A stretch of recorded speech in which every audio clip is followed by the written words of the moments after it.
Halo,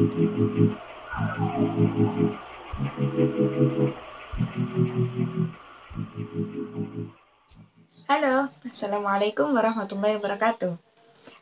With Laili Faikati Al-Faini in here. So, today I will explain about Khasaisul Ahkam or characteristic of Islamic law. For more details, please watch it videos until finish. Thank you. So, before we discussion about Khasaisul Ahkam, saya mau bahas singkat mengenai asas serta prinsip dasar dari hukum Islam yang telah dijelaskan kemarin-kemarin itu. Jadi, sebagai suatu syariat, hukum Islam memiliki asas, prinsip dasar, dan juga tujuan. Asas hukum Islam ini adalah suatu kebenaran yang menjadi pokok dasar atau tumpuan hukum Islam. Di antara asas hukum Islam itu ialah yang pertama adamul kharaj, yaitu meniadakan kesempitan dan kesukaran. Kemudian yang kedua ada taklilut takalif, yaitu meminimalisasi keberatan. Yang ketiga ada at-tadrij fit tasyri', yaitu bertahap dalam menetapkan hukum. Dan yang terakhir, yang keempat, yaitu masalihul lil ammah, yaitu sejalan dengan kepentingan atau kemaslahatan umat manusia. Kemudian, sedangkan prinsip hukum Islam yaitu kebenaran universal yang inherent di dalam hukum Islam dan menjadi titik tolak pembinaannya. Di sini ada 7 prinsip hukum Islam, yaitu pertama tauhid, keadilan, amar ma'ruf nahi mungkar, kebebasan, persamaan atau egalite, tolong menolong ataupun ta'awun, dan terakhir toleransi. Yang prinsip dan asas-asas hukumnya ini sudah dijelaskan di minggu-minggu yang kemarin. Kemudian memasuki khasaisul ahkam. Jadi, dalam hukum Islam, di samping memiliki prinsip, asas, dan juga tujuan, hukum Islam juga mempunyai watak dasar atau karakteristik yang spesifik. Dengan karakteristik ini, akan tampak terlihat bagaimana perbedaan hukum Islam yang berdasarkan wahyu dengan hukum-hukum lain yang merupakan buatan manusia. Demikian pula akan tampak jelas juga bahwa hukum Islam sebagai syariat yang terakhir ditujukan bukan hanya untuk segolongan manusia saja. Di samping lewat karakteristik yang lain, kita akan dapat mengetahui bahwa hukum Islam bukan hanya cocok dan sesuai dengan fitrah manusia, tetapi lebih daripada itu. Jadi hukum Islam akan senantiasa memperlihatkan, melindungi, dan juga menjunjung tinggi harkat serta martabat manusia. Kemudian di sini ada beberapa macam dari khasaisul ahkam. Jadi khasaisul ahkam ini ada 6. Yang pertama, hukum Islam bersifat ketuhanan. Kemudian yang kedua, hukum Islam bersifat universal atau alamiah. Yang ketiga, hukum Islam bersifat kemanusiaan atau insaniyah. Kemudian yang keempat, hukum Islam berlandaskan moral atau akhlakiyah. Kelima, hukum Islam adalah bersifat teratur atau tanasuk. Dan terakhir, hukum Islam bersifat realistik atau al-waqi. Memasuki pembahasan yang pertama, yaitu hukum Islam yang bersifat ketuhanan. Jadi, karakteristik yang pertama itu bersifat ketuhanan. Maksudnya, bahwa semua perundang-undangan dan peraturan-peraturan yang dibuat itu harus bersumber dan diambil dari ketentuan-ketentuan hukum dari Allah Subhanahu wa Ta'ala. Selain itu, dapat juga dikembalikan serta tidak bertentangan dengan kehendak Allah Subhanahu wa Ta'ala.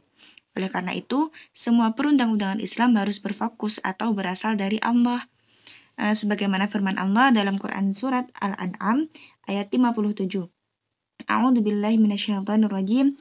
Bismillahirrahmanirrahim. Qul inni ala bayyinatin min rabbi wa kadzdzabtum bih ma 'indi ma tasta'jiluna bih inil hukmu illa lillahi yaqussul haqqa wa huwa khairul fasilin. Yang artinya, katakanlah wahai Muhammad, aku berada di atas keterangan yang nyata, yaitu Al-Quran, dari Tuhanku sedang kamu mendustakannya. Bukanlah kewenanganku untuk menurunkan azab yang kamu tuntut untuk disegerakan kedatangannya. Menetapkan hukum itu hanyalah hak Allah. Dia menerangkan kebenaran dan Dia pemberi keputusan yang terbaik. Jadi dapat kita ambil kesimpulan bahwa suatu wewenang itu hanya berada pada tangan Allah. Hanya Allah yang berhak membuat hukum, dan oleh karena itu, kaum muslim dalam setiap kegiatannya harus bersandar kepada keterangan-keterangan yang telah diwahyukan Allah. Sebab apabila tidak demikian, berarti mereka itu telah berbuat salah dan ingkar. Memasuki poin yang kedua, yaitu hukum Islam bersifat universal atau alamiah. Jadi, hukum Islam ditujukan bukan hanya untuk satu golongan atau suatu bangsa tertentu saja, tetapi hukum Islam juga ditunjukkan kepada seluruh umat manusia. Dengan tanpa mengenal batas-batas warna kulit, suku, bangsa, darah, keturunan, ataupun daerah. Kemudian, banyak dalam Al-Quran ini membahas atau menyinggung tentang keuniversalan tentang hukum Islam. Salah satunya dalam Quran surat Saba ayat 28. A'udzu billahi minasyaitonir rajim. Wa ma arsalnaka illa kaffatan lin-nasi basyiran wa nadhiran walakinna aktsaran nasi la ya'lamun. Yang artinya, dan kami tidak mengutus engkau Muhammad, melainkan kepada semua umat manusia sebagai pembawa berita gembira dan sebagai pemberi peringatan. Tetapi kebanyakan manusia tidak mengetahui. Jadi di ayat ini secara jelas menyatakan bahwa Nabi Muhammad adalah utusan bukan hanya untuk satu golongan atau beberapa golongan tertentu saja, tetapi beliau diutus untuk manusia secara keseluruhan dan sebagai rahmatan lil alamin, yaitu rahmat bagi seluruh alam ini. Kemudian memasuki poin yang ketiga, yaitu hukum Islam bersifat kemanusiaan atau insaniyah. Jadi seluruh perundang-undangan Islam dan cabang-cabang hukum yang ditetapkan sangat memperhatikan hal ikhwal manusia. Memperhatikan segala urusan, melindungi segala sesuatu yang bertalian dengan manusia, baik mengenai kehidupannya, jiwa, maupun rohaninya, akal pikirannya, akidah keyakinannya, amal perbuatan, awal dan akhir kejadiannya, harta serta kekayaannya. Jadi, seluruh hukum yang tercantum dalam Al-Quran, Sunnah, Ijma, Qiyas, serta sarana-sarana istinbat hukum-hukum yang lain selalu diibaratkan untuk mewujudkan keperluan manusia. Atau dengan kata lain, hukum Islam itu bermaksud untuk menciptakan keamanan, kesejahteraan, kebahagiaan, dan memenuhi kebutuhan manusia sesuai dengan harkat serta martabat manusia sendiri sebagai makhluk yang mulia di tengah-tengah makhluk Allah yang lainnya. Dijelaskan dalam Quran Surat Al-Isra ayat 70 sebagai berikut. A'udzubillahi minasyaitonir rajim. Walaqad karramna bani Adam wa hamalnahum fil barri wal bahri wa razaqnahum minat thayyibati wa faddalnahum ala katsirin mimman khalaqna tafdila. Yang artinya, dan sungguh kami telah memuliakan anak cucu Adam dan kami angkut mereka di darat dan di laut. Dan kami beri mereka rezeki dari yang baik-baik, dan kami lebihkan mereka di atas banyak makhluk yang kami ciptakan dengan kelebihan yang sempurna. Poin yang keempat, yaitu hukum Islam berlandaskan moral atau akhlakiyah. Jadi, inti ajaran Islam adalah mengadakan bimbingan bagi kehidupan mental dan jiwa manusia. Dan dalam bidang inilah terletak esensi manusia. Jadi, sikap mental dan kehidupan jiwa itulah yang menentukan bentuk kehidupan lahir seseorang.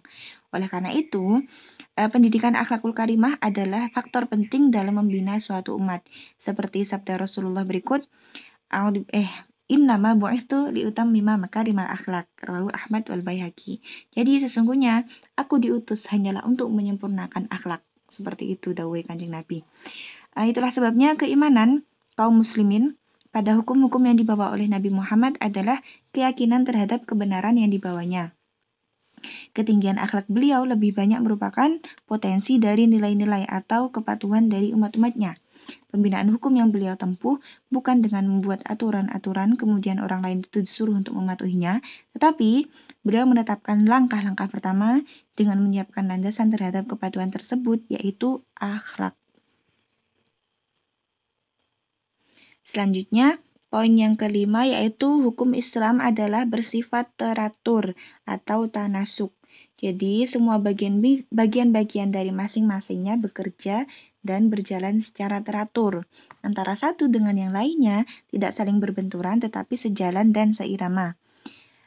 Kemudian menurut Yusuf Al-Qardawi, Ciri khas hukum Islam yang satu ini dinamakan juga dengan takamul. Jadi selain tanasuk, dinamakan juga dengan takamul. Keteraturan merupakan fenomena alam dan syariat sebagai suatu keseimbangan. Keteraturan dan keseimbangan tersebut dapat kita saksikan pada suatu fenomena yang tampak pada setiap apa-apa yang disyariatkan oleh Allah, sebagaimana hal itu tampak pada setiap makhluknya. Apabila kita amati apa yang ada di alam raya ini, maka kita akan menjumpai siang dan malam, gelap dan terang, panas dingin, air dan darat, dan lain-lainnya. Tidak mungkin yang satu akan melampaui yang lainnya dan tidak akan keluar dari garis ukuran yang telah ditentukan untuknya. Ini salah satu firman Allah dalam Quran surat Yasin ayat 40. A'udzu billahi minasyaitonir rajim. Lasyamsu yanbaghi laha an tudrikal qamara walal lailu sabiqun nahar wa kullu fi falaki yasbahun. Yang artinya, tidaklah mungkin bagi matahari mengejar bulan dan malam pun tidak dapat mendahului siang. Masing-masing beredar pada garis edarnya. Seperti itu.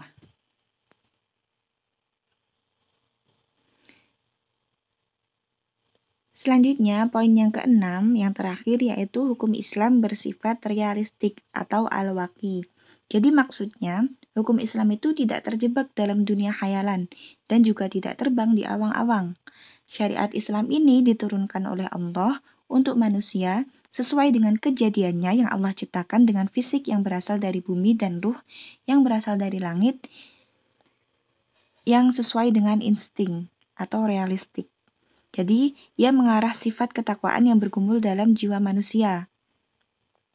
Kemudian syariat Islam itu tidak hanya cukup dengan nasihat keagamaan atau bimbingan akhlak dalam memelihara hak manusia saja, tetapi syariat Islam juga menetapkan undang-undang kriminal, sebab sebagian manusia itu ada yang tidak hanya cukup dengan bimbingan dan nasihat saja, melainkan juga perlu adanya suatu tindakan dan hukuman sesuai dengan tindakan kejahatan yang dilakukannya. Di sini ada firman Allah dalam Quran surat Yasin. A'udzubillahi minasyaitonir rajim. Ayat 7 dan 8. Wa nafsi wa ma sawwaha fa'alhamaha fujuraha wa taqwaha. Yang artinya, demi jiwa serta penyempurnaan ciptaannya, maka dia mengilhamkan kepadanya, yaitu jalan, kejahatan, dan ketakwaannya. Seperti itu. Okay, thank you for watching guys, and sorry if there is an error in my explanation, and Assalamualaikum warahmatullahi wabarakatuh. Bye.